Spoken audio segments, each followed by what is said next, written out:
The Pentagon said Friday that 34 U.S. service members suffered traumatic brain injuries from Iran's retaliatory missile strikes earlier this month on Iraqi bases that house U.S. forces.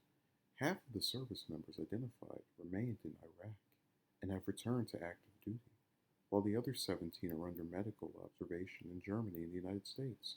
Chief Pentagon spokesman Jonathan Huffman told reporters at the Pentagon. Initially, President Trump said that no troops had been injured during the January 8th attack. When reports of the head injury surfaced, the president downplayed the severity of the trauma, referring to it as headaches.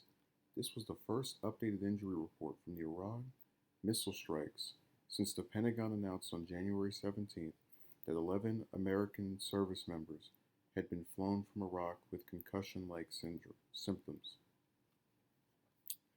So, when you talk about American foreign policy in a critical way, and when I say critical, I mean you critique the U.S.'s position as it pertains to several countries like Iran, North Korea, you get accused of being part of the other team and not being patriotic. They've done this with Noam Chomsky for many years.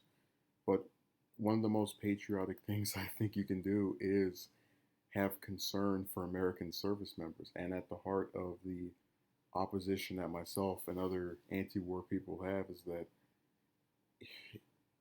you have a concern for the health and well being of service members. And,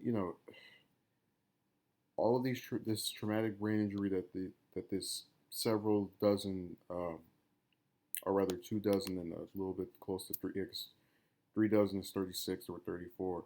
But this brain injury, you know, sure, Iran launched missiles, but notice that word retaliatory, meaning that if we hadn't have pulled out of the Iran nuclear deal thanks to a certain sitting U.S. president, there's a very good chance they wouldn't have gone after us. Or rather, if we hadn't have done that and then killed Soleimani, those two things together very much dictate the high probability that this would not be occurring right now, but it did. And this is again why I said that a lot of times the people who are, just regular Americans, whether they're service members or just in some other public service capacity, they end up bearing the brunt for the decisions of the people at the top. And they, get struck and harmed in all kind of weird ways. So this sucks. Hopefully they recover.